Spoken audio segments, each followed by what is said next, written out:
마케팅 5번, 소비자 분석 3탄, 그리고 돌 마케팅 시즌 2 시작합니다. 뜬금없이 왜 시즌 2가 됐냐? 왜냐면 돌 마케팅이 변했기 때문입니다. 이제부터 돌 마케팅은 다스베이더가 될 거예요. 나쁜 마케팅을 할 겁니다.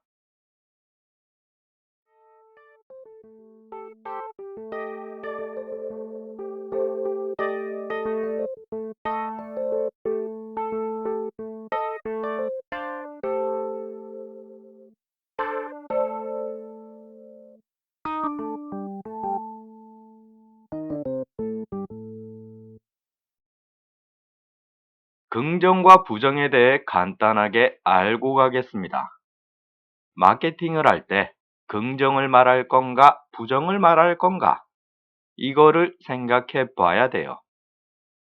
다시 말해서 소비자한테 이익을 말할 거냐, 아니면 손실을 말할 거냐라는 거죠.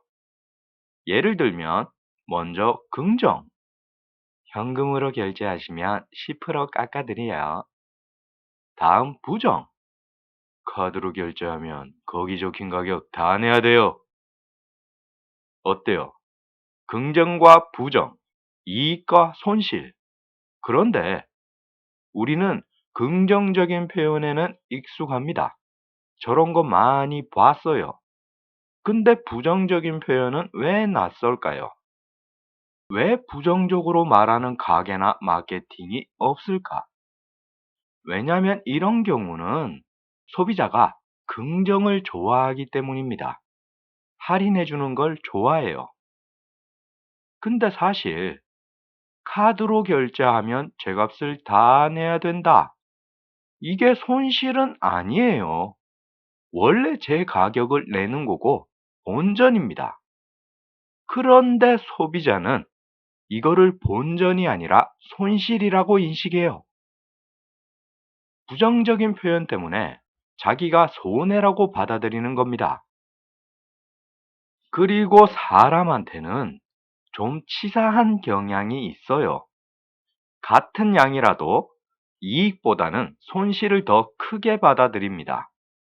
물건값 1,000원 깎아준다 그러면 겨우 그 정도 깎아주냐고 뭐라 그러면서 1,000원 더 내라 그러면 아주 입에 거품을 물어요. 똑같은 1,000원인데 지가 이익일 때는 겨우 그 정도, 지가 손실일 때는 세상에나 만상에나 1,000원을 더 달라고 이럽니다. 그래서 마케팅은 기술을 쓸 수 있어요. 원래 물건값이 10,000원이다.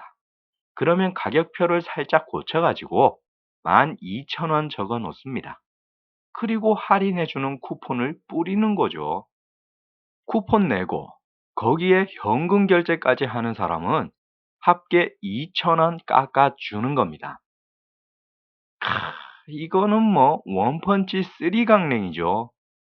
소비자는 소비자대로 할인받았다는 만족감을 느끼고, 기업은 기업대로 돈 벌고, 마케팅은 마케팅대로 실적 쌓는 겁니다. 물론 이제 10,000원짜리를 12,000원, 11,000원 내고 사는 사람들도 있기는 있어요. 그런데 그건 그 사람 잘못입니다. 쿠폰 가져오고 현금 내면 2,000원 깎아주는데 그걸 안 한 거잖아. 그러면 지 책임이지. 이게 사기치는 게 아니에요. 소비자의 만족감을 더 극대화시키는 겁니다. 우리 소비자한테 1,000원, 2,000원 아꼈다는 심리적 만족감을 주는 거예요. 자, 이 긍정과 부정. 물론 이게 불변의 진리는 아닙니다. 관여도가 개인, 상황, 제품에 따라 달라지듯이 긍정과 부정의 효과도 개인, 상황, 제품에 따라 달라져요. 그래서 마케팅을 할 때는 이거를 생각해 봐야 한다는 겁니다. 예를 들어 내가 무슨 공모전을 한다. 거기서 어떤 표현을 한다. 그러면 그 표현을 긍정과 부정 두 가지를 다 만들어 보는 겁니다. 그리고 그 두 가지 중에 어떤 게 더 임팩트가 있는지, 어떤 게 더 소비자를 구슬리기에 좋은지, 이거를 파악해 보는 거예요. 돌 마케팅이 시즌2에서 다스베이더가 된 것도 그겁니다. 착한 마케팅 말해봐야 입만 아파요. 관심을 안 가진다고. 그런데 나쁜 마케팅을 말하고 나쁜 마케팅을 해라! 그러면 어그로가 제대로 끌립니다. 한국 사람들이 그렇게 마케팅에 농락을 당하면서도 마케팅에 대한 관여도는 낮아요. 왜? 아직 덜 당해서 그런 겁니다. 원래 조금 아프면 병원 안 가요. 뒤지게 아파야 기어서라도 병원에 가는 겁니다.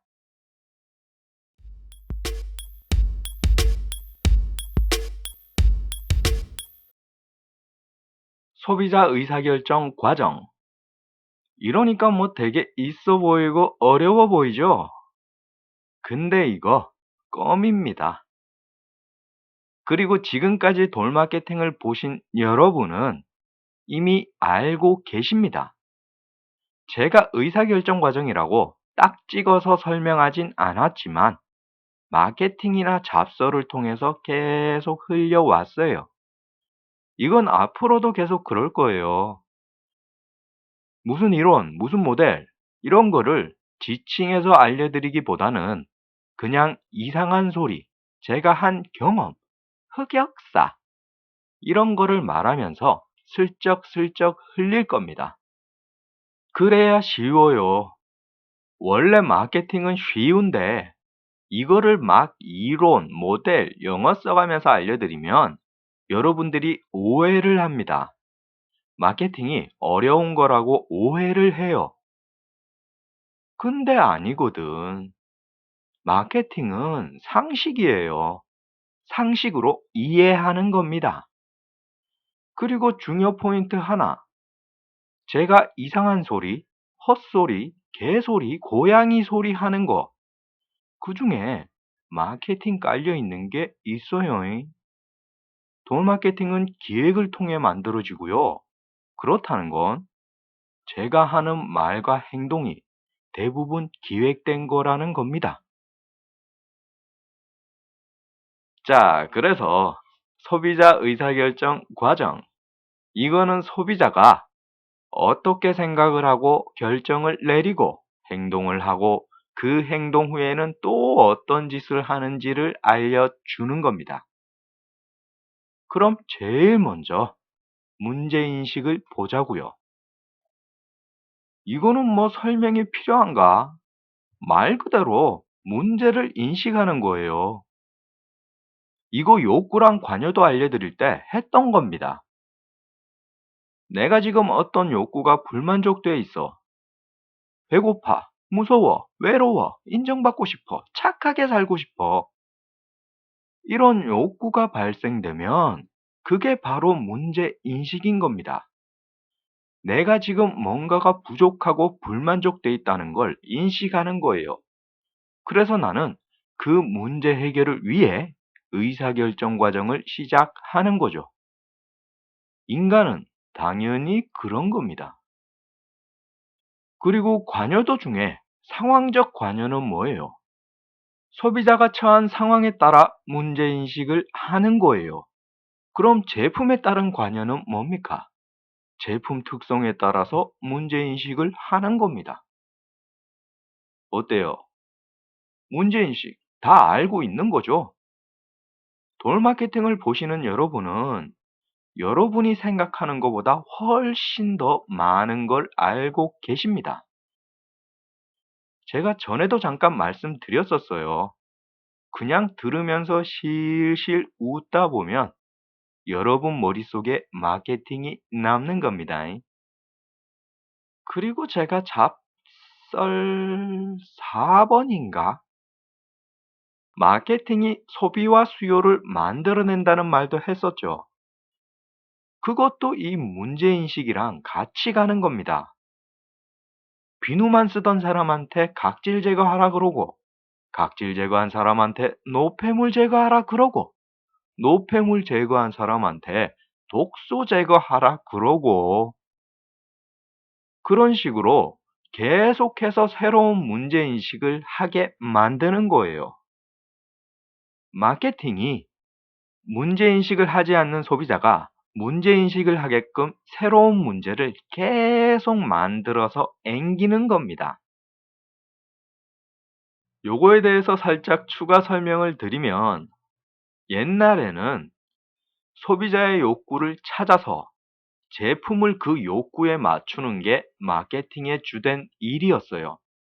근데 그거를 몇십 년 하다 보니까 이제 욕구 시장이 포화가 돼버린 거예요.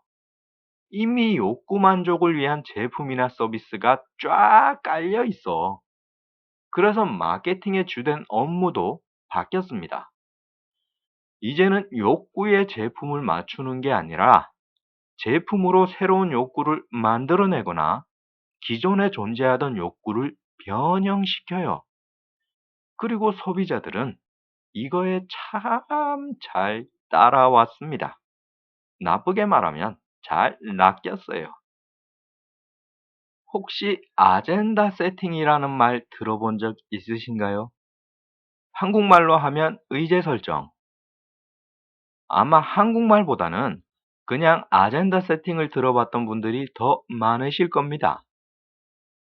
이거는 이제 주로 언론을 얘기할 때 쓰는 말인데, 사실 언론보다는 마케팅이 이걸 훨씬 더 자주 쓰고 잘 씁니다. 대중매체를 통해서 떠들어 주면 그걸 보는 사람들을 통제할 수 있어요.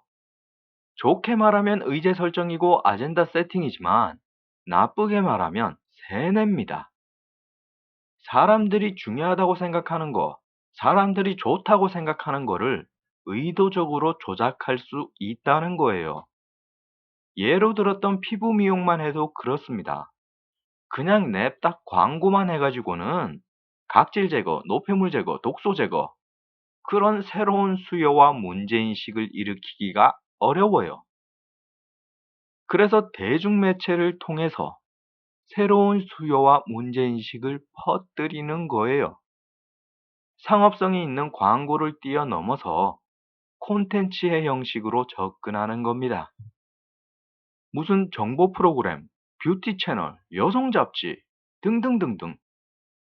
사람들은 광고는 잘 안 믿지만 방송이나 칼럼 같은 거는 믿어요. 아주 잘 낚입니다. 이것도 왠지 낯설지가 않으시죠? 웬일인지 낯설지가 않아요. 왜 그럴까요? 이게 바로 홍보랍니다. 이게 바로 홍보예요. PR의 과거 모습 퍼블리시티. 이거 돌마케팅 첫인사에서 알려드렸던 건데, 이거 아직 기억하시는 분은 대단하신 겁니다. 님 좀 짱인 듯. 마케팅이 아젠다 세팅을 할 때 제일 좋은 수단이 바로 홍보예요. 신뢰성을 이용해서 사람을 가지고 노는 겁니다. 그리고 이게 더 좋은 거는 사람들이 아직 홍보가 뭔지를 몰라요. 광고는 많이 알려져 가지고 사람들이 부정적으로 생각하지만 홍보는 몰라. 그래서 똥을 된장이라 그래도 믿습니다. 마케팅하는 사람은 이거를 절대 놓치면 안 되는 거예요.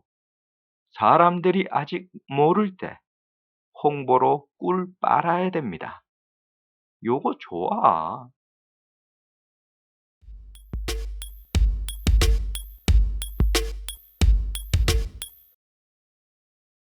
그럼 이제 문제인식 다음으로 정보 탐색을 봅시다. 이것도 뭐 상식이죠. 내가 문제를 인식했으면 그 문제 해결을 위한 정보 탐색이 자동으로 이루어지는 겁니다. 일단은 내 머리에서 이루어지겠죠. 내가 가진 기억, 지식, 정보들을 불러올 거예요. 이거를 내적 탐색이라 그럽니다. 여기서 마케팅이 들어가는 거예요. 마케팅이 왜 광고를 하고 전단지를 뿌릴까? 사람들 머릿속에 기억과 지식과 정보를 집어 넣으려고 그런 겁니다. 정보 탐색을 하는 소비자는 내적 탐색을 먼저 합니다. 일단 자기 머릿속을 먼저 뒤져요. 그래서 마케팅은 소비자의 머릿속에 우리 제품을, 우리 브랜드를 집어 넣어야 되는 거죠. 근데 이게 추가적인 효과까지 있습니다. 단순히 머릿속에 정보가 있다는 거에 그치는 게 아니라 이게 어마무지한 효과를 일으켜요. 사람은 있죠. 절대 합리적이지도 이성적이지도 않습니다. 자기가 합리적이고 이성적이라고 착각하는 거지. 사실 깊게 들어가면 지독히 비합리적이고 감성적인 게 사람이에요. 이 비합리와 감성에 의해 포텐 터지는 게 뭐냐? 바로 익숙함과 친숙함입니다. 사람들은 낯선 것보다는 익숙하고 친숙한 걸 좋아해요. 생판 처음 보는 브랜드보다는 그래도 언제 어디선지는 모르지만 언젠가 한 번은 봤던, 언젠가 한 번은 들었던 브랜드를 좋아하고 선택한다는 겁니다. 브랜드 인지도, 이게 바로 그걸 공략하는 거예요. 단순히 유명하다는 것만으로도, 본 적이 있다는 것만으로도, 들어본 적이 있다는 것만으로도 사람들은 그걸 더 좋게 생각하고 더 좋게 평가합니다. 마케팅에서는 이거를 좀 디테일하게 실험했어요. 블라인드 테스트라는 거 들어보셨죠? 눈을 가리고 제품을 평가하는 거예요. 근데 여기서 눈을 가린다는 건 비유적인 표현이고 이거의 실체는 브랜드를 모르게 한다는 겁니다. 사람들은 브랜드를 모를 때 더 정확한 평가를 내려요. 가장 유명한 블라인드 테스트가 그거죠. 코카콜라랑 펩시. 브랜드를 보여주고 맛을 보게 하면 다 코카콜라가 맛있다 그러는데 브랜드를 안 보여주고 맛을 보게 하면 펩시가 더 맛있다 그래요. 이거는 뭡니까? 사람들이 감성적인 판단을 하고 있다는 거예요. 코카콜라가 더 익숙하고 친숙하니까 그게 더 맛있다고 생각하는 겁니다. 자기가 직접 마셔보고 혀로 맛을 느껴보고 판단했는데 브랜드를 가리고 마시니까 다른 결과가 나오는 겁니다. 그래서 마케팅은 사람들 머릿속에 기억과 정보, 지식을 집어 넣어야 되는 겁니다. 친숙함과 익숙함을 이용해야 돼요. 나쁜 짓을 해서라도 브랜드를 알리라는 겁니다. 여러분들이 익숙한 노이즈 마케팅이 그거예요. 일부러 사건, 사고를 일으켜서 주목을 받고 이름을 알리는 겁니다. 살균 세탁하셨어요, 하우스. 이거 기억나시죠? 사람들은 이거 귀신 소리 같다고 되게 안 좋은 광고라 그랬지만 마케팅으로 보면 대박 친 겁니다. 세탁기 광고가 세간의 화제가 됐어요. 하우스라는 신규 브랜드가 한국 사람들한테 다 알려졌습니다. 그러고 시간 지나니까 사람들은 그 귀신 소리는 다 잊어버렸어요. 하지만 브랜드 인지도는 남았습니다. 부정적인 사건, 사고는 잊혀지고 인지도만 남았다는 거예요. 최근에 이거를 그대로 재현한 게 그 강모식이라고 이상한 애가 있습니다. 걔는 아예 기자들 앞에서 나는 이런 식으로 노이즈 마케팅에서 유명해질 거야. 라고 대놓고 말해버렸습니다. 근데도 그게 먹혔어요. 아예 일부러 그런다고 패를 깠는데도 그게 먹힌다는 거예요. 이거 정말 대단한 겁니다. 그만큼 한국 사람들이 골 때린다는 거예요. 마케팅은 이거를 놓치면 안 되는 겁니다. 그래도 너무 뻔한데. 그래도 부정적인 인식이 너무 심한데. 그런 걱정 하덜마로 한국을 믿으세요. 한국 사람들의 수준을 믿으세요. 나쁜 놈들한테는 한국이 천국입니다. 나쁜 마케팅을 하기에 한국만큼, 한국 사람들만큼 좋은 대상은 없어요. 이거를 안 하면 한국에서는 마케팅을 못 하는 겁니다. 가배횡포로 불매운동한다고 난리를 치던 우유기업. 걔들 지금 업계 매출 1위 찍었어요. 그 나쁜 짓을 했는데도, 사람이 죽었는데도 채 1년도 안 돼서 불매운동이고 자시고 다 없어졌어요. 조희나. 그쪽도 여전히 돈 잘 벌어요. 일본 기업 걔들도 금세 매출 회복하고 지금 한국에서 장사 잘하고 있습니다. 지금 뭐 화장품 브랜드 중에 또 하나 불매운동한다고 난리치는 사람들 있죠? 그래 봐야 2, 3개월이 한계입니다. 예전부터 말 많았잖아요. 냄비 근성, 노예 근성.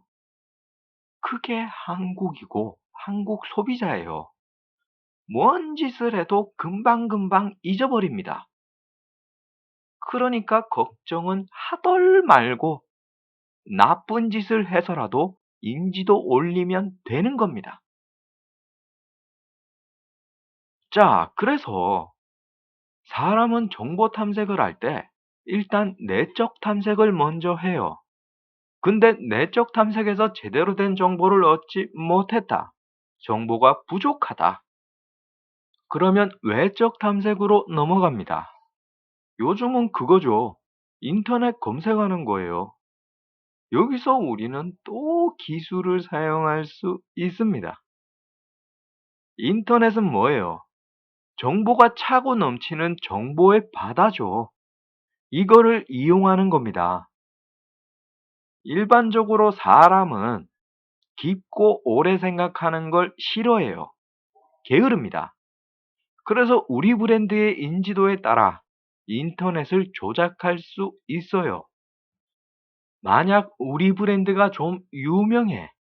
소비자가 우리 브랜드를 잘 알아. 그러면 마케팅은 정보 과부하를 일으키는 게 좋습니다. 일부러 막 전문 용어 써가면서 복잡하게 설명하고 길게 설명하는 거예요. 댓글 부대 동원해서 이게 좋네, 저게 좋네. 아니네, 저건 안 좋네, 이건 더 안 좋네. 이렇게 개판을 만들어 버리는 겁니다. 그러면 사람들은 포기해버려요. 게으르기 때문에 생각하는 것 자체를 포기해버립니다. 그러면 결국은 제일 유명한 브랜드, 익숙한 브랜드를 고른다는 거죠. 그리고 그 중에서도 중간 정도쯤 되는 제품을 골라요. 왜냐면 제일 싼 거는 뭔가 좀 안 좋을 것 같고, 그렇다고 제일 비싼 거는 너무 비싸고, 그래서 그 중간쯤 되는 애를 고르는 거죠. 그래서 마케팅은 유인 효과를 이용해요. 일부러 제품 가격대를 그렇게 형성하는 겁니다. 우리가 파는 제품이 10,000원이다. 근데 경쟁사 제품이 우리 거랑 똑같은데 가격이 더 싸. 8,000원이야. 그러면 어떻게 해야겠어요? 우리도 가격을 내려요? 그건 아니지. 마케팅 해야지. 그럴 때는 그냥 우리 제품을 조금만 바꿔서 다른 모델로 시장에 출시하는 겁니다. 12,000원에. 이거는 팔려도 그만, 안 팔려도 그만이에요. 어차피 미끼로 쓰는 거니까. 자, 이래버리면 어때요?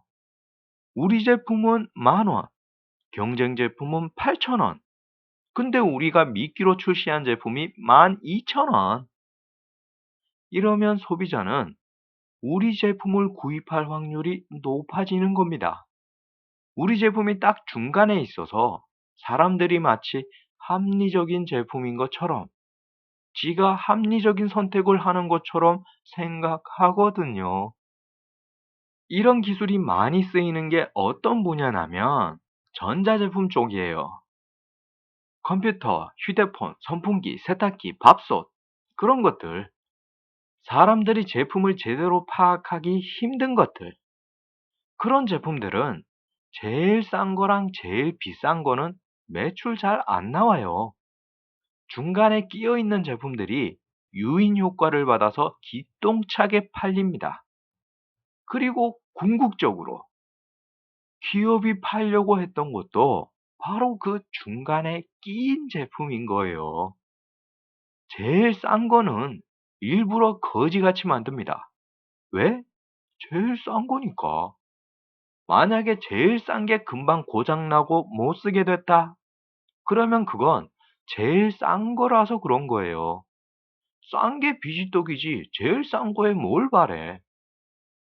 그리고 제일 싼 거를 일부러 거지같이 만들어야 그거 구매한 소비자가 불만족하고 후회하고 다음에 제품 살 때는 그 위에 거를 삽니다. 그리고 제일 비싼 거는 우리 소비자의 존경의 욕구를 충족시키는 거예요. 제품 원가가 10,000원인데 10만 원에 판다? 괜찮습니다. 제일 비싼 거는 비쌀수록 좋아요. 가격이 비쌀수록 소비자의 존경의 욕구를 더 강하게 충족시키는 겁니다. 그러면 자, 외적 탐색에서 우리 브랜드가 그닥 유명하지 않아. 브랜드 인지도가 낮아. 이러면 어떻게 하겠어요? 일단 제일 좋은 거는 유명해지는 거예요. 마케팅을 해서 브랜드 인지도를 올리는 거죠. 그게 힘들다. 브랜드 관리할 돈이 없다. 그러면 판촉해야 되는 겁니다. 소비자한테 금전적 혜택을 주거나 주는 척 해야 돼요. 이것도 힘들다. 그러면 샘플이나 시험 사용을 하게 해줘야 됩니다. 소비자가 직접 사용해보고 판단하도록 해줘야 돼요. 이것마저도 힘들다. 그러면 좀 손해를 보더라도 판촉을 좀 세게 하는 방법이 있어요. 제품을 진짜 원가에 팔더라도 판촉을 세게 하는 방법이 있습니다. 이거는 뭐냐면 손해를 좀 보더라도 소비자의 최초 구매를 노리는 거예요. 브랜드 관리의 최고봉은 직접 구입을 하게 하고 직접 사용을 하게 하는 겁니다. 소비자는 최초 구매가 반복 구매로 이어지는 경향이 강해요. 특히 고관여 제품일 경우, 다시 말해서 관여도가 높은 제품일 경우에 이런 현상이 더 잘 나타납니다. 소비자가 진짜 지독하게 불만족한 경우가 아니라면 우리 제품이 진짜 개쓰레기라서 소비자가 땅을 치고 후회한 게 아니라면 최초 구매는 이후에 반복 구매를 불러올 가능성이 높다는 거죠.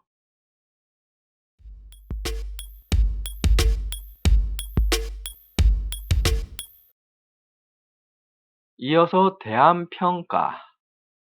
정보 탐색이 이루어졌으면 이제 그 정보들을 가지고 평가를 합니다.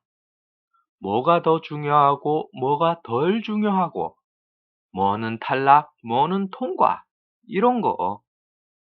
근데 이거는 골치가 좀 아픈 게 사람마다 다 대안평가 기준이 달라요. 예를 들면 남자, 여자 이상형이 있습니다. 저는 남자니까 여자를 예로 들게요.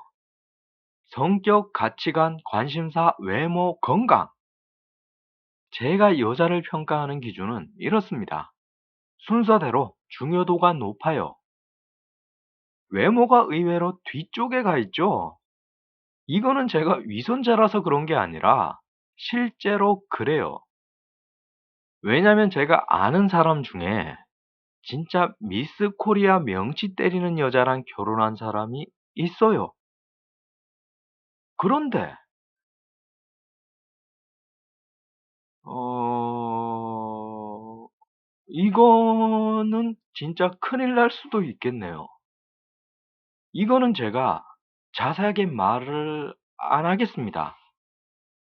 제가 돌 마케팅 한다는 걸 아무도 모르지만 혹시나 제 정체가 드러날 경우 이거는 문제가 심각해질 수 있어요. 아무튼 그것 때문에 제가 외모를 뒤쪽에 두는 겁니다. 아무리 예뻐도 아닌 거는 아닌 거예요. 제가 제 눈으로 똑똑히 봤습니다. 이것도 좀 위험한데? 참, 이거. 에이. 암튼, 저는 성격, 가치관, 관심사, 외모, 건강. 이 순서로 여자를 평가합니다. 제가 참 좋아하는 김연경 씨도 말 안 하겠습니다. 돈 마케팅 시즌 2는 나쁜 놈, 나쁜 마케팅 컨셉이기 때문에 우리 연경 씨한테 피해가 갈 수도 있겠네요. 아, 연경 씨, 우리 시즌 3에 만나요. 안녕. 자, 어쨌든 저의 기준은 이렇습니다. 하지만 이건 저의 기준이죠. 모든 남자들이 이렇지는 않아요. 사람마다 다 다릅니다. 평가 기준도 다르고 그 기준들의 중요도도 다 달라요. 그리고 상황에 따라서 그 기준과 중요성이 바뀌기도 합니다. 어때요? 골치 아프죠? 이거를 도대체 어떻게 파악하고 관리할 거야? 정말 어려운 거예요. 그래서 마케팅은 조사를 합니다. 소비자를 관찰하고 면접하고 설문을 해서 소비자의 평가 기준과 중요도를 파악해요. 그런데 우리는 그러기가 힘들잖아. 직접 면접을 하고 설문을 하려면 돈은 돈대로 들고 시간은 시간대로 들어갑니다. 그래서 차선책을 써야 돼요. 그게 뭐다? 광고를 분석하는 겁니다. 광고는 메시지가 분명해요. 광고를 보면 소비자들이 그 제품에 대해 가지는 기준과 가장 중요하게 생각하는 기준이 그냥 나와 있어요. 왜 그럴까? 걔네들이 광고 만들 때 그냥 만드는 거 아니거든. 조사하고 기획해서 나오는 게 광고예요. 만약에 어떤 자동차 광고가 안전성을 말한다. 그러면 그건 뭐예요? 소비자가 자동차에 대해 가지는 대한평가 기준에 안정성이 있다는 거고, 그 안전성이라는 기준의 중요도가 광고로 만들 만큼 가치가 있다는 거예요. 그래서 비전문가가 마케팅을 할 때는 반드시 광고 분석을 해야 하는 겁니다.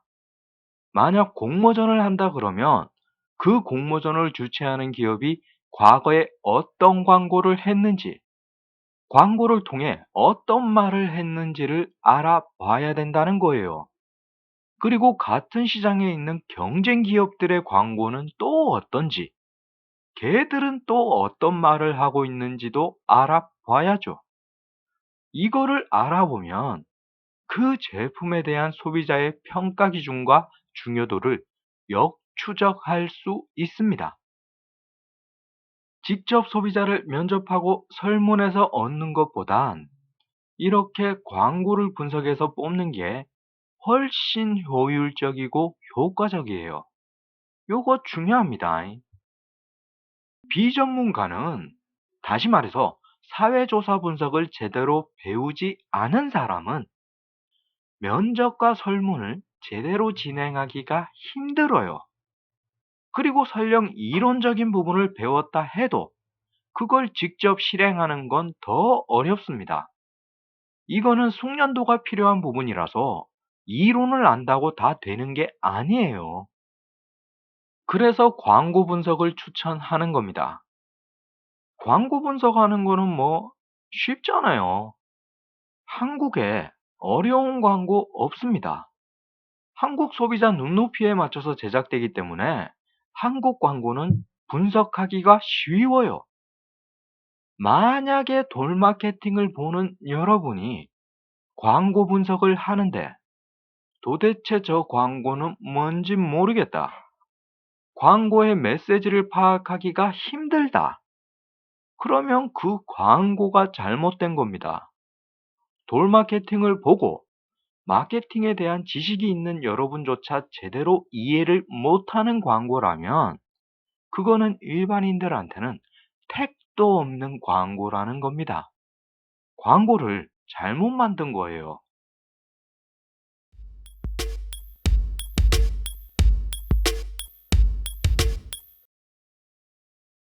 자, 드디어 끝이 보입니다.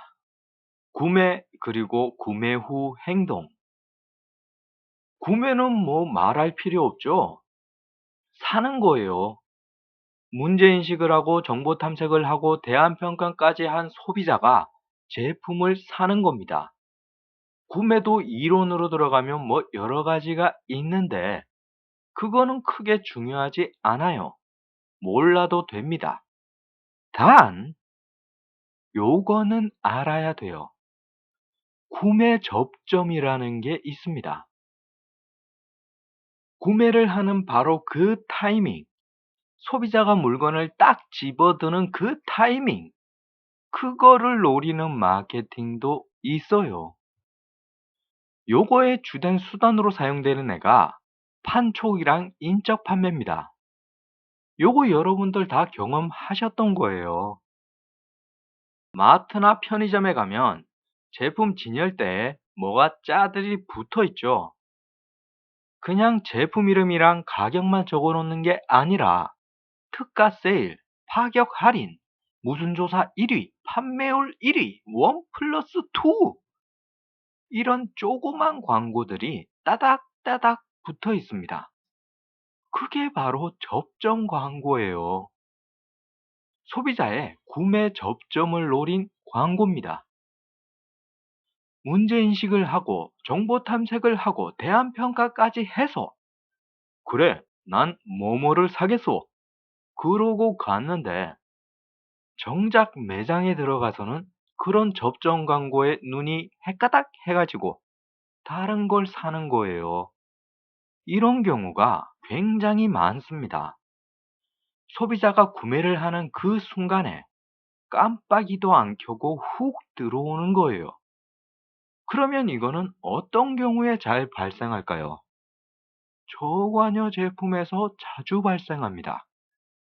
비싸고 중요한 물건이 아니라 생활용품이나 식품, 음료 같은 저렴하고 중요성이 낮은 제품에서 자주 발생합니다. 그런데 그렇다고 꼭 저관여 제품만 그런 것도 아니에요. 고관여 제품도 이런 구매 접점을 노리는 게 효과가 좋습니다. 인적 판매가 그거예요. 자동차를 산다, 세탁기를 산다, 정장을 산다, 스마트폰을 산다. 이런 고관여인 제품들도 판매원의 스킬에 따라서 훅 바뀔 수가 있습니다. 이것도 여러분이 다 경험하셨던 거예요. 나는 뭐를 사려고 갔는데 인터넷으로 찾아보고 카탈로그도 보고 주변 사람한테 물어봐서 A라는 제품을 사러 갔는데 거기 판매 직원이 홀롤롤롤 하는 거에 홀려가지고 A 사러 갔다가 B 사서 오는 경우도 꽤 많습니다. 이것도 구매 접점을 노린 마케팅이에요. 저관여 제품에는 판촉, 고관여 제품에는 인적 판매, 서로 다른 수단을 사용하지만 그 뿌리는 구매 접점 마케팅입니다. 판촉은 효과 좋은 거 다들 아실 테고, 인적 판매, 이거는 좀 의외시죠. 저는 개인적으로 촉진 믹스 중에 제일 과소평가되어 있는 애가 인적 판매라고 생각해요. 광고는 요즘은 좀 약해졌지만 그래도 여전히 마케팅의 꽃입니다. PR은 마케팅에 떠오르는 스타예요. 물론 한국에서는 쓸모없지만 그건 한국이 지옥이라서 그런 거고 원래 PR은 마케팅에 떠오르는 스타입니다. 그리고 판촉은 장난이 아니죠. 얘는 최전방에서 소비자랑 완타치 뜹니다. 그런데 인적 판매. 사람들이 얘는 그다지 주목을 안 해요. 얘가 가진 힘을 과소평가하고 있습니다. 왜냐면 너무 익숙해서 그래요. 너무나도 일상적이고 상식적인 거거든. 근데 그렇다 해서 인적 판매가 약할까요? 천만의 말씀입니다. 구매 접종 마케팅에서 무려 고관여 제품을 들이박는 게 인적 판매예요. 이런 애가 어떻게 약해? 오히려 판촉보다 더 무서운 애가 얘예요. 판촉은 저관여 제품, 그러니까 주로 약한 애들을 상대하는 골목대장 느낌이라면 인적 판매는 센 놈만 골라 조지는 전설의 주먹입니다. 이게 얼마나 무섭냐면 제 주변에 얘한테 맞은 사람이 있어요. 그 양반이 자동차를 새로 뽑으려고 거진 4개월 동안 정보 탐색을 하고 대안평가를 했어요. 대리점이란 대리점은 다 다녀보고 시승이란 시승은 다 해봤습니다. 그 기나긴 심사숙고 끝에 어떤 차종을 사기로 마음을 굳혔어요. 근데 다른 거 샀어. 그 얼빠진 양반이 4개월 동안 그렇게 난리를 쳐놓고는 주변 사람들을 그렇게 피곤하게 해놓고는 당일날 영업사원 아주 센 놈한테 걸려가지고 다른 차를 샀습니다. 그거 담당 영업사원이 누군진 몰라도 정말 대단한 거예요. 4개월짜리 정보 탐색과 대안평가를 밟아버렸습니다. 근데 이게 왜 그럴까? 도대체 왜 그럴까요? 4개월이에요. 4개월 동안 조사 분석해서 철저하게 준비했습니다. 그런데 어떻게 한 방에 무너질 수 있을까? 사람 대 사람. 인적 판매라서 그렇습니다. 인간은 감성의 동물이다.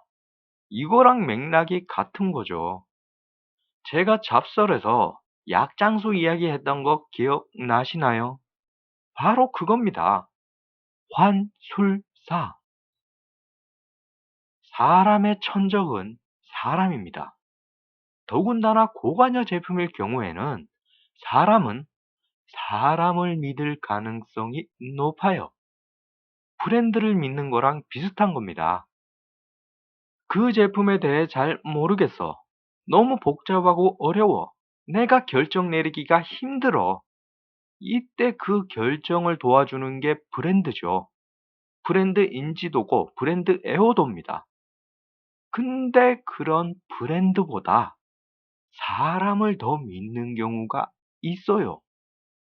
브랜드도 결국 상표니까 기업이니까 그닥 믿질 못하겠어. 근데 판매 직원은 사람이잖아. 게다가 사람이 참 친절하고 훤칠하고 전문성 있고 착해 보여. 이러면 거기에 호롤롤롤로 넘어가는 거예요. 에이, 그래도 그렇지. 그것도 결국 영업사원 아냐? 응? 이러고 생각은 하지만 생각하는 거랑 실제 인적 판매에 물리는 거랑은 천지 차이입니다. 호랑이한테 물려도 정신만 차리면 살 것 같죠? 호랑이한테 물렸는데 정신을 차릴 수 있을 것 같습니까? 택도 없는 소리예요. 특히 그 영업사원이 진짜 호랑이 같은 놈이면 답 없어요. 사야 됩니다. 강아지나 고양이 정도면 정신 차릴 수도 있겠지. 그런데 이따금씩 진짜 호랑이, 표범 같은 영업사원들이 있어요. 하물며 저도 당합니다. 마케팅하는 놈도 당한다니까요. 저한테 호랑이 표범은 다른 게 아니에요. 일단 직원이 여자다. 그러면 맹수급으로 들어갑니다. 근데 젊고 예뻐. 이러면 저는 간쓸게 다 내주는 거예요. 그래서 제가 옷가게, 화장품 가게를 안 갑니다. 인터넷으로만 사요. 안 당해야지, 안 당해야지 하면서도 이쁜 아가씨가 생글생글 웃으면 등신이 돼버려요. 아가씨가 사라는 거 다 삽니다. 이게 저만 그런 게 아니라 남자들은 이런 경험 꽤 많을 거예요. 스킨 로션 사러 갔다가 뭐 클렌저니 에센스니 별의별 희한한 걸 다 사서 나옵니다. 근데 그거 쓰지도 않아. 안 써요. 혹시라도 상할까봐 냉장고에 넣어놨는데 지금 제 냉장고에는 3년도 훨씬 지난 이상한 화장품들이 있습니다. 버리자니 아깝고 쓰자니 그것도 아까운 거야. 되게 조그만데 더럽게 비싸더라고요. 쓰기도 아깝고 버리기도 아까운 거지. 이렇게 대단하고 무서운 인적 판매. 이거에 대해서 더 알고 싶으시죠? 근데 지금은 때가 아닙니다. 제가 구매 접점 이야기하다가 인적 판매를 좀 길게 했는데 이거는 나중에 촉진 믹스 부분에서 다룰 거예요. 지금은 그냥 소비자 의사결정 과정 중에 구매가 있다. 거기에 구매 접점 마케팅이라는 걸 할 수 있다. 판촉과 인적 판매가 주된 수단이 된다. 요것만 알고 가시면 됩니다. 자, 그러면 마지막으로 구매 후 행동을 알아보겠습니다. 요거 마케팅에서 굉장히 중요한 겁니다. 구매 후 행동. 소비자가 구매를 한 뒤에 어떻게 반응하냐는 거죠. 이거 되게 중요한데, 근데 되게 간단해요. 만족 혹은 불만족. 내가 어떤 제품을 샀어. 근데 직접 사용해 보니까 잘 산 것 같아. 좋아. 그러면 만족. 브랜드에 대한 생각도 더 좋아지고, 주변 사람들한테 긍정적인 소문을 낼 수도 있고, 이후에 다시 그런 제품을 살 때 그 브랜드를 재구매할 가능성도 높아집니다. 반면에 불만족해서 직접 써보니까 잘못 산 것 같아. 안 좋아. 그러면 브랜드에 대한 생각도 안 좋아지고 주변 사람들한테 부정적인 소문을 낼 수도 있고 이후에 재구매 가능성도 낮아집니다. 간단하죠? 그런데 이 만족과 불만족을 결정하는 건 뭘까요? 단순히 제품이 좋고 나쁘고에 따라서 결정되는 건 아닙니다. 왜냐하면 제품이 아주 좋을 수도 있고, 약간 좋을 수도 있고, 보통일 수도 있고, 여러 가지 경우가 있어요. 그리고 이거는 또 사람마다 다르게 느낍니다. 똑같은 제품이라도 소비자가 만족하는 정도, 불만족하는 정도가 달라요. 이거는 왜 그럴까? 효율성 때문입니다. 이거를 기대 성과 불일치 모형이니 공평성 이론이니 어렵게 설명하기도 하는데 돌 마케팅은 그냥 효율성으로 알려드리겠습니다. 그게 훨씬 이해하기가 쉬워요. 효율성이라는 건 투입분의 산출이죠. 다시 말해, 소비자가 들인 비용과 비교해서 제품이 좋으면 효율성이 높은 거고, 효율성이 높을수록 소비자는 더 만족한다는 겁니다. 반대로 효율성이 낮으면 낮을수록 소비자는 더 불만족하는 거죠. 이거를 대입하기 가장 쉬운 게 가격이에요. 가격분의 제품. 가격이 싼 거는 제품이 좀 거지 같아도 그냥 그러려니 합니다. 가격이 적으니까 제품이 좀 허접해도 효율성이 크게 낮아지지 않아요. 반대로 가격이 커. 근데 제품은 그지야. 이러면 효율성이 엄청나게 낮아지죠. 이러면 불만족하고 빡치는 겁니다. 어때요? 쉽죠? 효율성이 높을수록 만족, 효율성이 낮을수록 불만족. 자, 그러면 효율성이 대체 얼마나 높아야 만족이야? 또 얼마나 낮아야 불만족이야? 이러면 좀 골치 아파집니다. 수식이랑 방정식 같은 게 나와요. 그래서 이거는 비전문가의 영역은 아니에요. 그리고 마케팅의 영역이라 보기에도 살짝 애매합니다. 아니, 소비자의 만족, 불만족을 가리는데 왜 마케팅이 아냐? 이렇게 생각하시겠지만 이거는 마케팅보다는 수학의 영역입니다. 연산, 공식, 수식 이런 거 쓰는 천재들 있죠. 그런 천재들이 하는 거예요. 사회조사 분석, 통계학 그런 것들. 그래서 이거를 여러분이 알아야 할 필요는 없습니다. 그냥 소비자의 구매 후 행동에는 만족, 불만족이 있다. 그거는 효율성에 의해 결정된다. 요렇게만 알고 넘기시면 됩니다.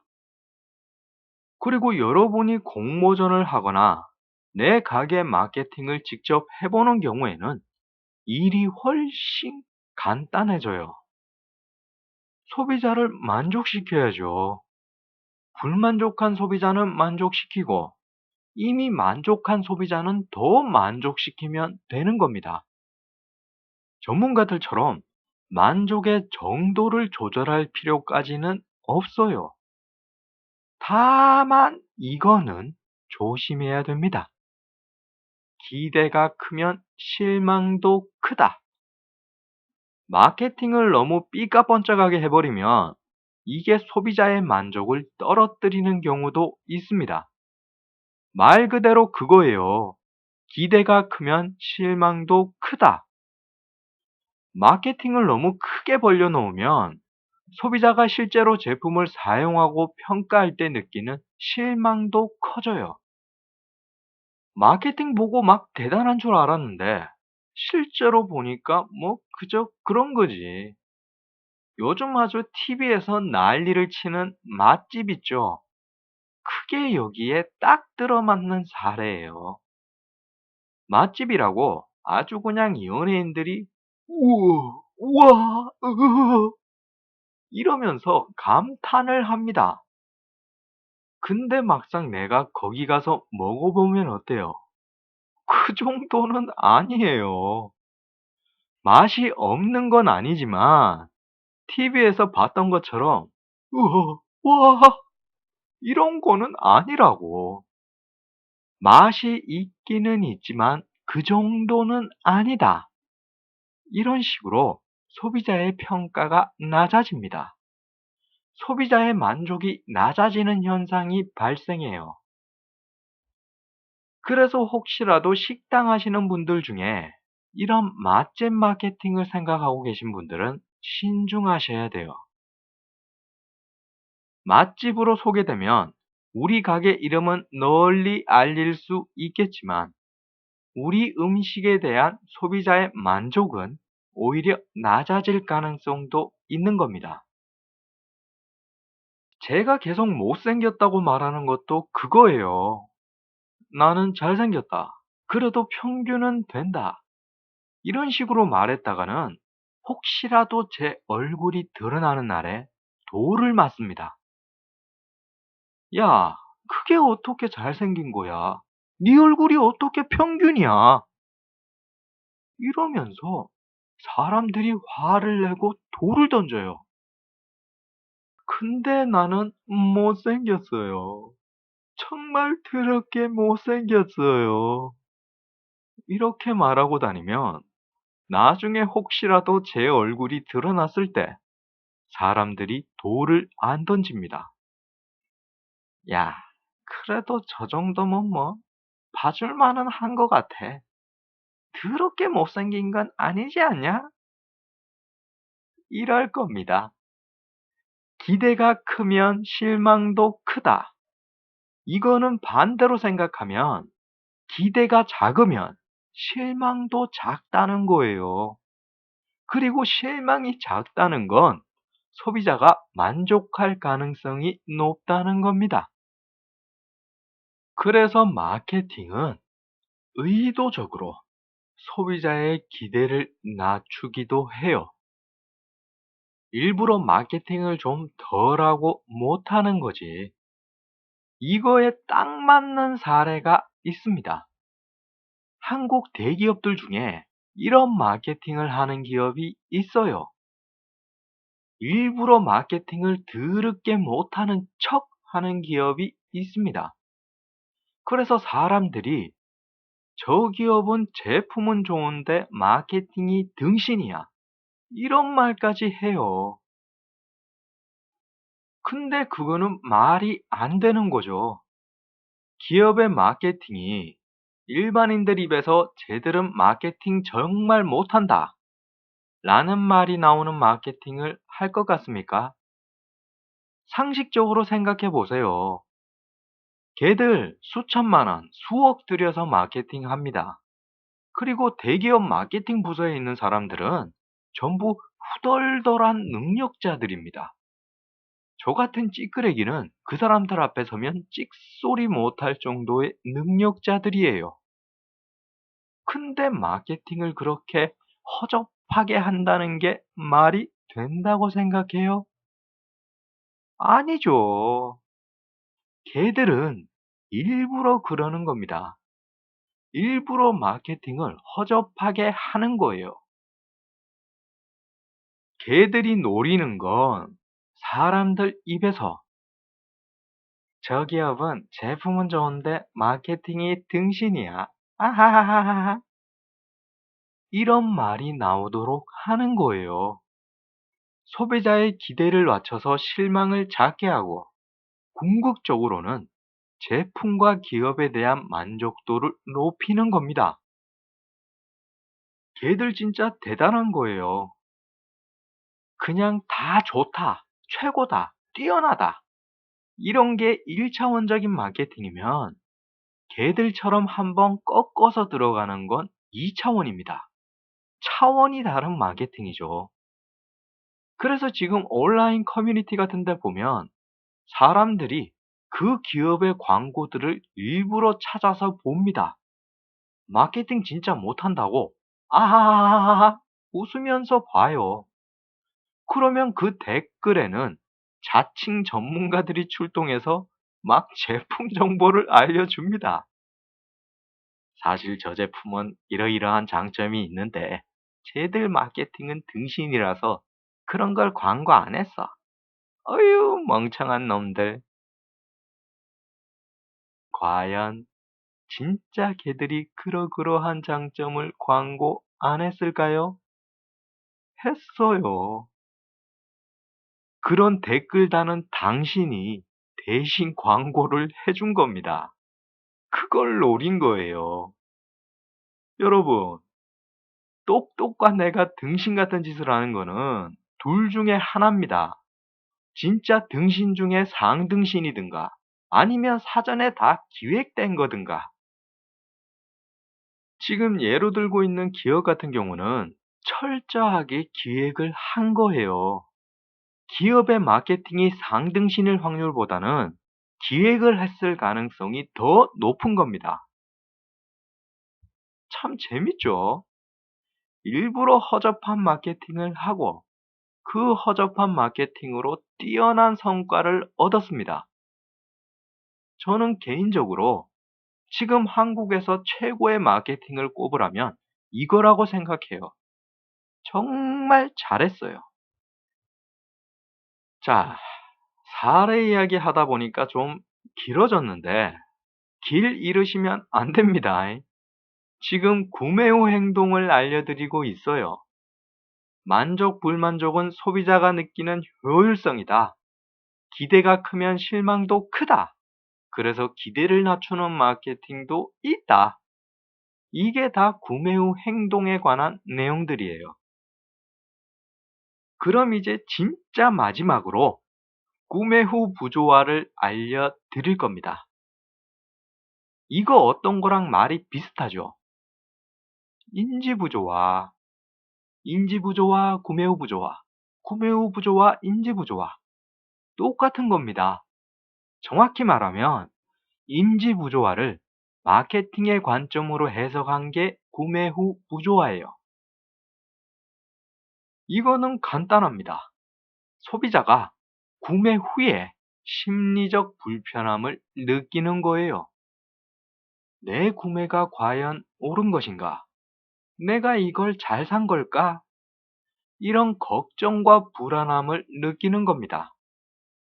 그래서 이 구매 후 부조화는 당연하게도 고관여 제품에서 발생합니다. 저관여 제품 같은 경우는 구매 후 부조화가 거의 없어요. 저관여 제품은 구매 자체가 큰 중요성을 가지지 않기 때문에 구매 후 부조화도 거의 없습니다. 그래서 이 구매 후 부조화는 우리 제품이 고관여 제품일 때 아주 주의 깊게 관리를 해줘야 돼요. 여러분, 사람은 있죠. 본능적으로 편안해지려고 합니다. 본능적으로 불편하고 불안한 상태를 벗어나려고 해요. 구매 후 부조화는 뭡니까? 심리적으로 불편하고 불안한 상태죠. 그럼 당연히 소비자는 그 상태를 벗어나기 위해 노력을 해요. 이거는 본능이기 때문에 거의 모든 소비자가 다 그렇습니다. 그런데 여기서 아주 중요한 부분이 있어요.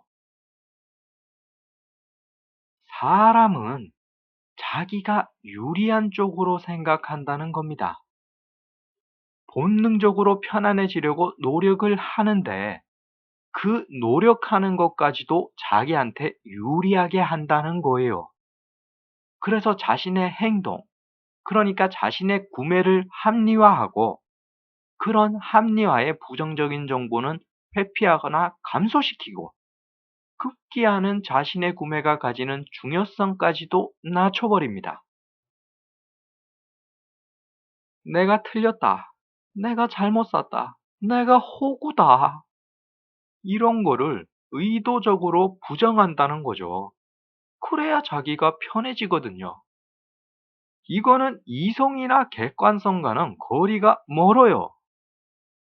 제가 이 말을 다시 하게 되는데, 사람은 절대 이성적이지도 합리적이지도 않습니다. 깊게 들여다보면 볼수록 감성적이고 비합리적이에요. 그러면 마케팅은 어떻게 해야 되겠습니까? 이걸 이용해야죠. 감성적이고 비합리적인 소비자를 이용해야 되는 겁니다. 당신의 선택은 옳았고, 현명했고, 이성적이었고, 합리적이었다. 라는 말을 해줘야 돼요. 소비자가 자기 스스로 구매 후 부조화를 없애고 합리화시키는 걸 도와줘야 됩니다. 요거의 구체적인 수단을 알려드리면 가장 먼저 마케팅을 열심히 하면 돼요. 계속 광고하고 우리 제품의 장점을 떠들면 됩니다. 그럼 구매 후 부조화를 느끼는 소비자가 그걸 보겠죠. 구매 후 부조화를 느끼는 소비자는 관여도가 높은 상태이기 때문에 우리 마케팅에도 아주 관심이 많습니다. 그 소비자가 원하는 건 뭐겠어요?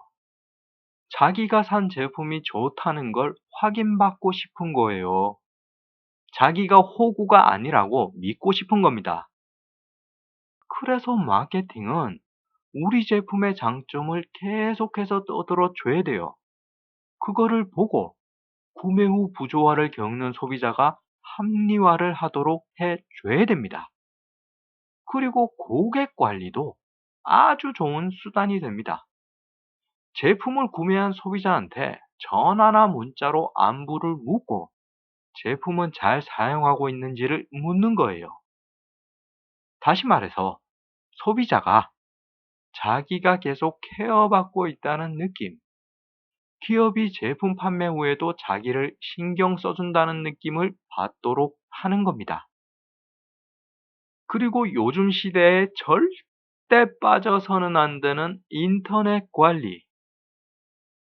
구매 후 부조화를 겪는 소비자가 제일 먼저 가는 곳이 어디겠어요? 인터넷이죠. 인터넷 검색을 해서 자기의 구매가 옳은 건지를 확인받고 싶어 합니다. 소비자 의사결정 과정에서 정보 탐색이랑 대안평가 있죠. 구매 후 부조화가 생기면 소비자는 구매 후에도 정보 탐색을 하고 대안평가를 합니다. 자신의 구매를 합리화하기 위해서 다시 정보 탐색을 하고 대안평가를 해요. 그래서 마케팅은 그 사람들이 듣고 싶어 하는 말을 인터넷에다가 미리 심어둬야 돼요. 구매 후 부조화를 겪는 사람은 지한테 유리한 쪽으로 생각합니다. 지가 잘못했고, 잘못 구매했고, 호구라는 걸 인정하기 싫어해요. 그래서 댓글이 100개가 있어도 그 중에 자기한테 유리한 것만 보고 그걸 믿습니다. 댓글 100개 중에 90개가 나쁜 소리야. 우리 제품이 개쓰레기라고 아주 아우성을 쳐. 근데 나머지 댓글 10개는 우리 영업사원들이 달았어. 우리 제품 좋다고 칭찬하고 최고라고 찬사를 보냅니다. 그러면 구매 후 부조화를 겪는 소비자는 90개의 댓글은 의식적으로 무시하고 우리가 적어 놓은 10개의 댓글을 의식적으로 찾아보고 믿는다는 겁니다. 그래야 지가 합리화를 하고 편해지거든요. 제가 앞에서 최초 구매는 반복 구매를 일으킬 가능성이 높다고 했죠. 이게 그거예요. 진짜 우리 제품이 엔간한 쓰레기가 아닌 이상 소비자는 일단 구매를 하면 그 제품을 좋다고 평가할 가능성이 높습니다. 자기 스스로를 합리화할 가능성이 높아요. 손해를 감수하고서라도 최초 구매를 일으키는 건 바로 이거를 노리는 겁니다. 이런 거를 사기다, 소비자를 속인다, 이렇게 생각하시면 안 됩니다. 마케팅은 소비자가 원하는 걸 주는 거예요. 이거는 딜레마예요.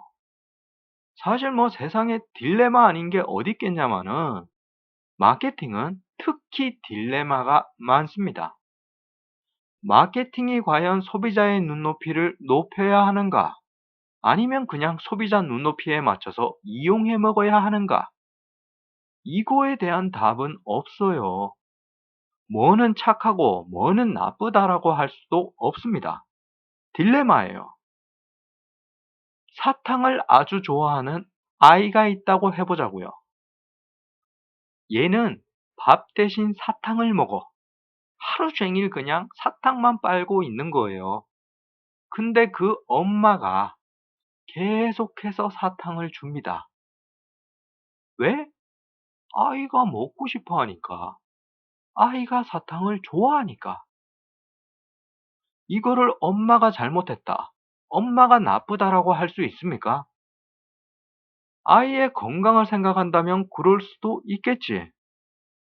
하지만 아이의 행복을 생각한다면 이 엄마를 비판할 순 없는 거예요. 아이는 사탕을 좋아하고 사탕을 먹을 때 행복합니다.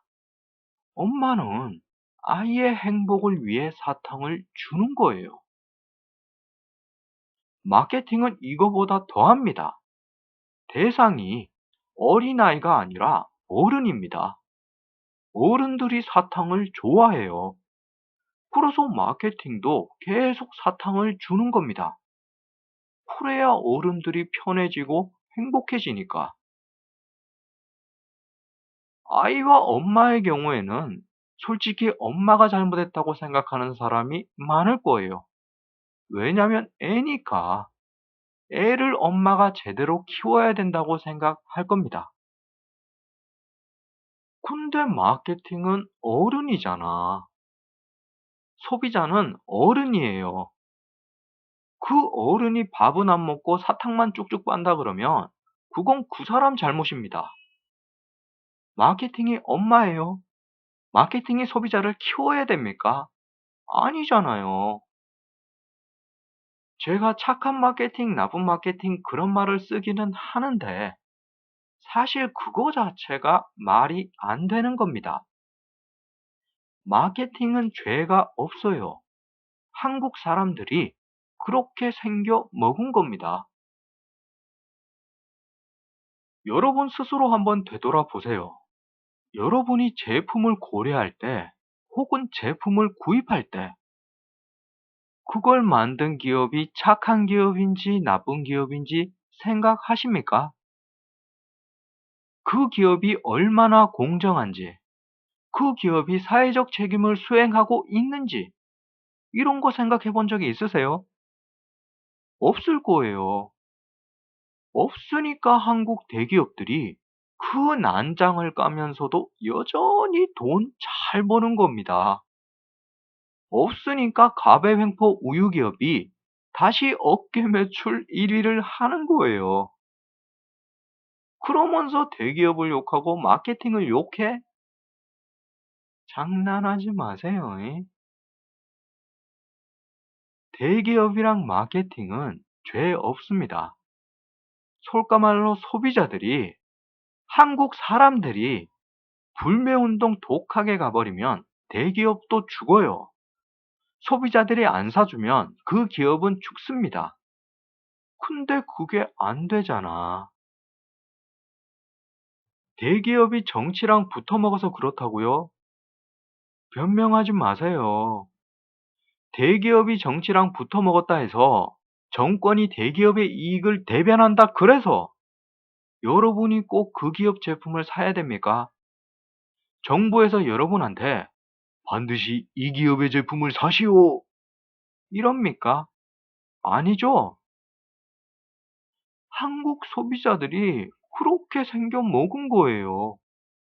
헬조선은 헬 국민들이 만든 겁니다. 요즘 사람들 가만 보면 헬조선, 헬조선 그러면서 자기가 피해자라고 생각해요. 근데 그거 아닙니다. 지금 헬 국민들은 가해자예요. 오늘날 헬조선을 만든 건 헬 국민들의 역할도 컸습니다. 이 헬조선의 피해자는 여러분들이 아니에요. 진짜 피해자를 보고 싶으세요? 그럼 여러분 집 근처에 초등학교, 중학교를 가보세요. 거기 있는 애들이 진짜 헬조선의 피해자입니다.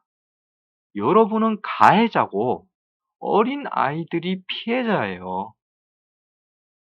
걔들이 무슨 죄가 있어서 헬조선에서 살아야 됩니까? 걔들이 무슨 죄가 있어서 입시교육에 목매다가 진짜 목매고 죽습니까?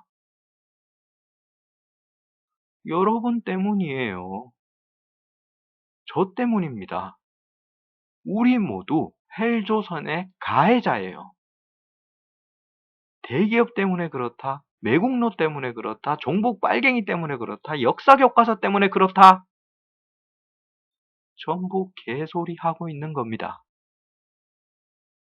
헬조선이 이렇게 된 건 우리 때문이에요. 헬 국민들이 헬조선을 만든 겁니다. 우리가 가해자고 어린 아이들이 피해자예요. 아,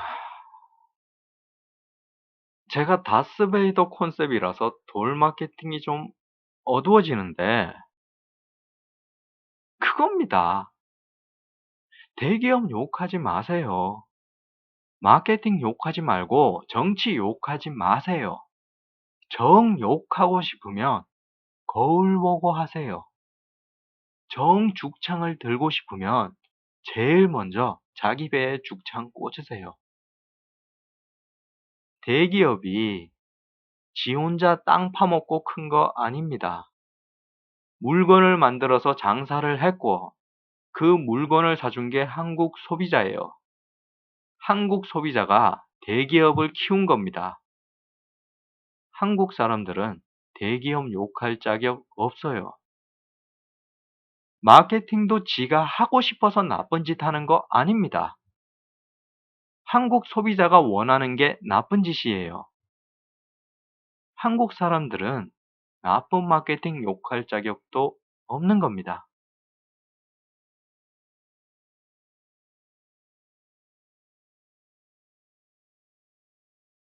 자, 오늘 돌 마케팅은 여기까지입니다. 긍정과 부정, 그리고 소비자 의사결정 과정을 알려드렸어요. 이걸로 소비자 분석은 드디어 끝이 납니다. 사실 알려드린 것 외에도 다른 것들이 많은데 그거는 제가 앞으로 돌 마케팅을 하면서 그때그때 주제에 맞춰 알려드릴 겁니다. 가장 대표적인 게 소비자 정보 처리 과정이라는 게 있어요. 오늘 알려드린 건 의사결정 과정이고 정보 처리 과정이라는 게 또 있습니다.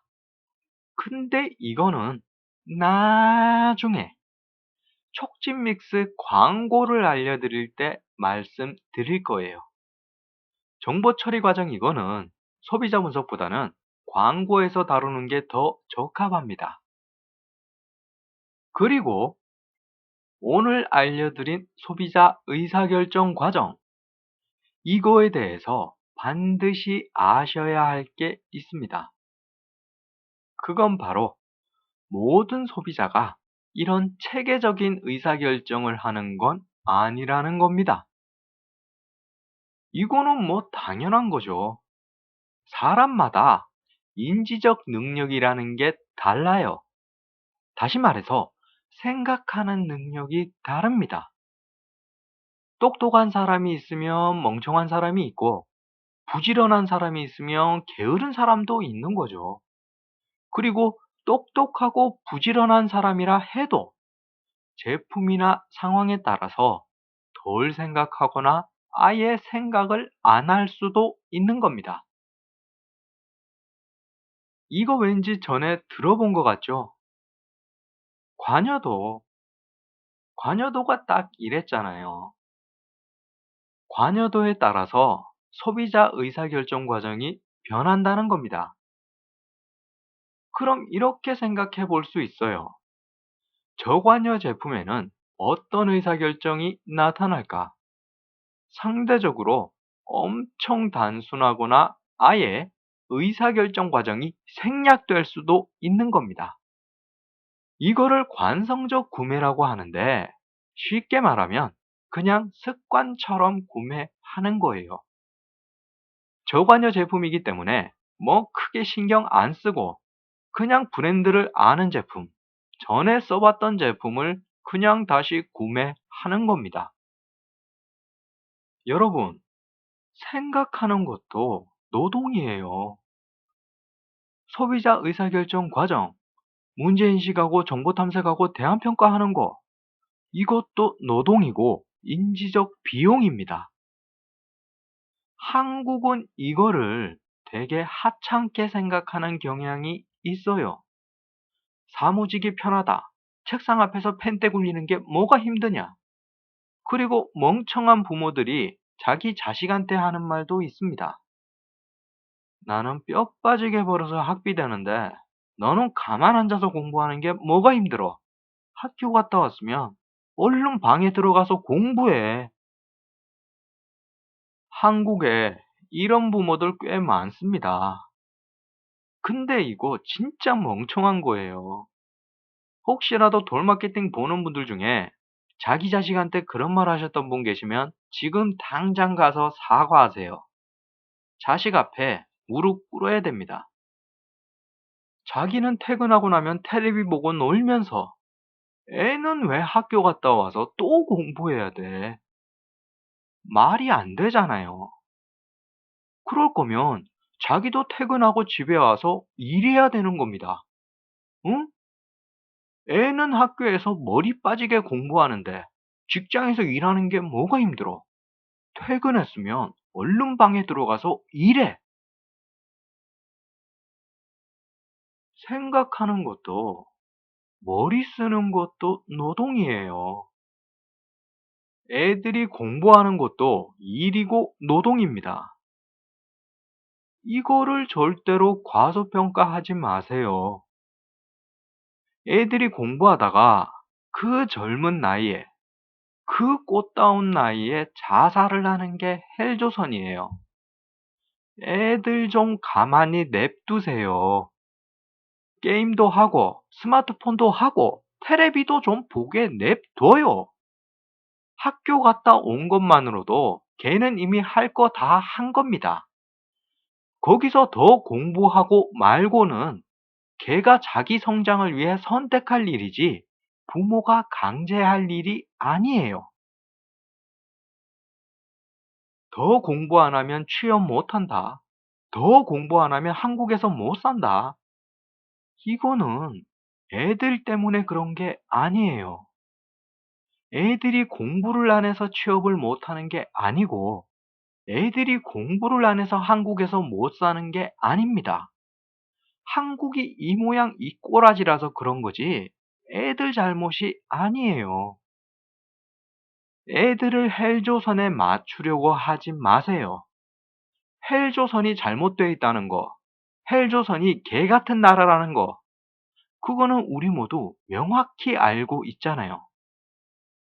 그러면 헬조선을 바꿔야 되는 겁니다. 우리 아이들을 헬조선에 맞추는 게 아니라 헬조선을 정상으로 돌려놔야 되는 거예요. 이거는 누가 해야 됩니까? 우리가 해야 돼요. 어른들이, 부모가 해야 되는 겁니다. 헬조선의 가해자인 우리 책임이에요. 애들한테 공부하라고, 애들한테 헬조선에 맞추라고 그러지 마세요. 애들은 잘못 없습니다. 잘못이 있다면 헬조선에 태어난 게 잘못이에요. 근데 그거도 따지고 보면 애들 잘못 아닙니다. 애들이 뭐 땅에서 솟았습니까? 하늘에서 떨어졌어요? 어른들이 붕가붕가해서 낳은 거잖아. 애들이 헬조선에 태어난 것도 어른들 잘못이에요. 시작에서부터 끝까지 전부 어른들 잘못입니다. 애들 좀 잡지 마세요. 공부 좀 작작 시키세요. 애들 죽습니다. 아이고야, 환장하겠네. 이거 다스베이더가 계속 나오네요. 이러면 안 되는데, 마케팅 알려드려야 되는데, 이거 제가 다스베이더에 너무 몰입하다 보니까 다크포스가 불쑥불쑥 나옵니다. 너무 메소드 연기가 되고 있어. 아, 죄송합니다. 염치 없지만 다시 본론으로 와서, 그래서 소비자는 이런 정신노동을 회피하려고 해요. 생각하는 걸 회피한다는 거죠. 힘드니까. 단순히 브랜드를 아는 제품을 고르고 그냥 전에 써봤던 제품을 다시 사고 이런 관성적 구매가 왜 발생한다고 생각해요? 그게 효율적이기 때문이에요. 소비자 입장에서 보면 그게 바로 합리적인 구매인 겁니다. 효율성은 뭐라고 했죠? 투입분의 산출, 비용분의 제품이에요. 그런데 비용이라 해서 단순히 제품의 가격만 있는 걸까요? 아니죠. 그 제품을 사는데 들어가는 시간, 그 제품을 사기 위해 내가 들여야 하는 인지적 노력까지도 비용에 포함되는 겁니다. 그래서 저관여 제품은 그냥 생각 없이 관성적 구매를 하는 게 합리적인 거예요. 그만큼 구매에 소비되는 시간과 인지적 노력이 절약되는 겁니다. 그리고 한국의 경우에는 이런 관성적 구매가 고관여 제품에도 굉장히 빈번하게 일어나요. 전자제품은 무조건 그거, 자동차는 또 무조건 그거. 나이 많은 사람들 중에 이런 사람들 엄청나게 많습니다. 제품이 아니라 그냥 브랜드 보고 사는 사람이 엄청나게 많아요. 수백만 원짜리 생활가전을 사고 수천만 원짜리 자동차를 사는데 제대로 된 의사결정 과정을 거치지 않고 그냥 관성적 구매가 이루어지는 겁니다. 이건 뭐냐면 그 사람들한테는 그게 합리적이고 효율적인 거예요. 제품에 대해 정보 탐색하고 대안 평가하는 과정들이 그 사람들한테는 엄청난 비용으로 여겨지는 겁니다. 그래서 그냥 제일 유명한 브랜드, 전에 써봤던 브랜드를 다시 사는 게 그 사람들한테는 이득인 거예요. 설령 품질이 쓰레기라도 그 사람들은 그 쓰레기를 좋아합니다. 수백, 수천만 원 주고 샀는데 제품이 쓰레기야. 그러면 그 사람들은 어쩌겠어요? 구매 후 부조화를 일으키겠죠. 그리고 이내 스스로 합리화 시킵니다. 그냥 좀 재수가 없었을 뿐이야. 뽑기를 잘못했을 뿐이야. 세상에 완벽한 제품은 없어. 다른 브랜드였다면 더 안 좋았을 거야. 그래도 박근혜니까 이 정도지. 문재인이 대통령이었으면 더 안 좋았을 거야.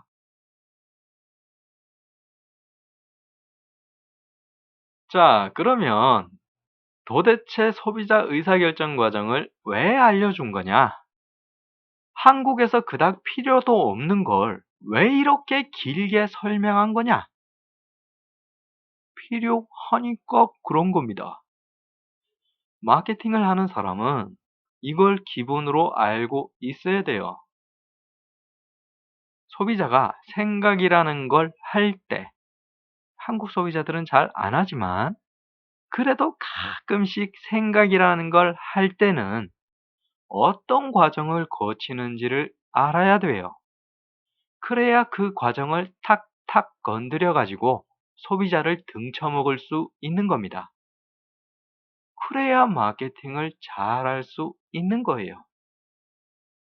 마케팅은 소비자를 대상으로 이루어지는 거죠.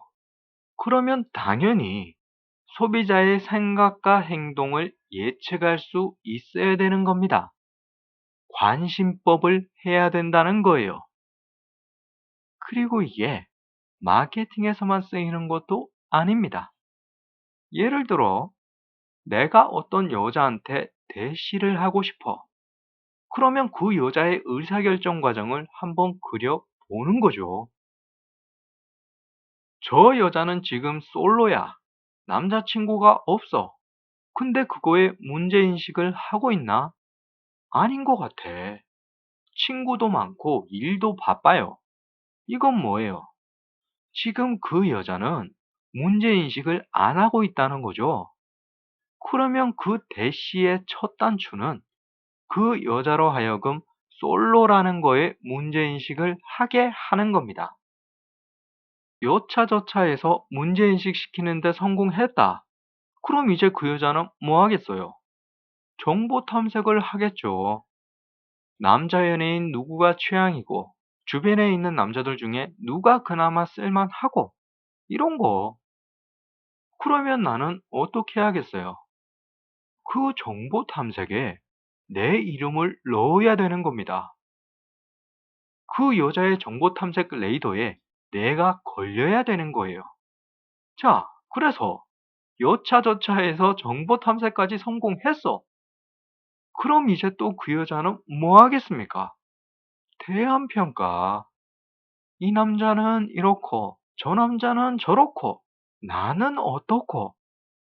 여기서 내가 그 여자한테 좋은 평가를 받으려면 어떻게 해야 될까요? 포지셔닝을 해야죠. 다른 남자들과는 다른 나만의 뭔가를 찾아서 그 여자의 대한평가 기준에 슬쩍 집어 넣는 겁니다. 그리고 그 기준의 중요도가 높다고 말을 해줘야 돼요. 잘생긴 거, 키 큰 거, 돈 많은 거 다 필요 없다. 착하고 말 잘 듣고 살림 잘 살고 마케팅 잘하는 남자가 최고다. 이렇게 내가 가진 요소들이 중요하다고 어필을 하는 겁니다. 이거는 이제 그 여자의 친구들을 이용해야죠. 홍보를 해야 돼요. 내가 직접 저런 말 하면 신뢰성이 떨어지잖아. 그래서 그 여자의 친구들을 포섭해가지고 요렇게 저렇게 말 좀 해줘라. 만약에 잘 돼서 결혼하면 내가 신세 꼭 갚겠다. 이렇게 거래를 하는 거죠. 그래서 결국 성공해서 딴딴뜨던 딴딴뜨던 딴딴뜨던 딴딴따르르단따단 결혼했습니다. 그러면 이제 뭐 해야 돼요? 결혼했다고 쫑이에요? 아니죠. 그러다가 이혼당하면 어떡하려고 그래. 나랑 결혼했으면 그 여자는 분명히 결혼 후 부조화를 겪을 거예요. 이거는 100%야. 나라는 제품이 허접하기 때문에 부조화가 나타날 수밖에 없습니다. 하지만 걱정할 거 없어요. 왜냐면 나는 마케팅을 알고 부조화를 어떻게 관리해야 되는지를 압니다. 이러면 우리는 100년회로 하는 거예요. 그 여자가 70살, 80살이 돼도 저는 계속 고객 관리하는 겁니다. 임자, 뭐 불편한 거 없는가? 임자, 나한테 뭐 개선해야 될 부분이 있는가? 이렇게 요즘 황혼이혼도 많아요. 여러분, 70, 80이라고 안심하면 안 됩니다. 관뚜껑에 못 박히기 전까지는 계속 고객 관리 해줘야 돼요. 그리고 죽기 바로 직전에도 광고를 하고 죽어야 됩니다. 여보, 다음 생에도 나를 또 구매해 주, 어, 그러고 죽는 거지. 자, 보세요. 이런 식으로 순식간에 시나리오가 나오죠. 순식간에 기획의 전체적인 뼈대가 잡히는 겁니다. 그래서 소비자 의사결정 과정을 알아야 되는 거예요. 이게 설령 소비자 머릿속에서 실제 일어날 가능성은 적더라도 우리가 이걸 알고 있으면 마케팅의 전체적인 윤곽을 그리는데 도움이 된다는 겁니다. 이 소비자 의사결정 과정. 이거 뭐 어려운 거 아니에요. 만약 이해가 잘 안 된다. 그러면 자기 자신의 경험을 한번 회상해 보세요.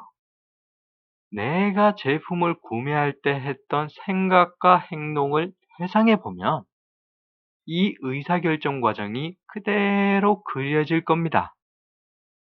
의사결정 과정이라 이름을 짓고 설명을 하니까 좀 낯설어서 그렇지.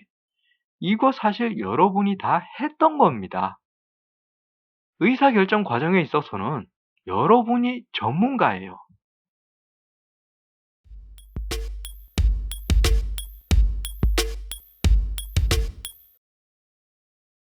어우, 다행이네요.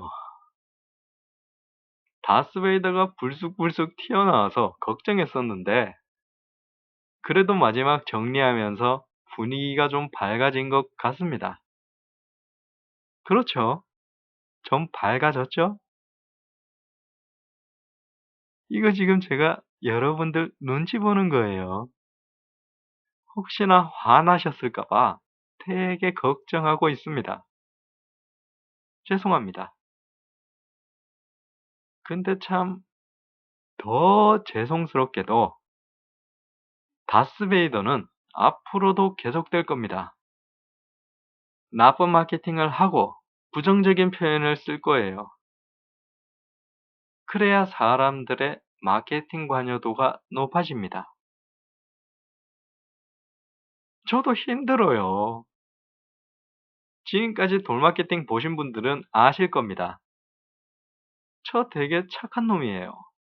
착하게 살고 싶어 하는 놈입니다. 그런 놈이 다스베이더 가면 쓰고 있는 거예요.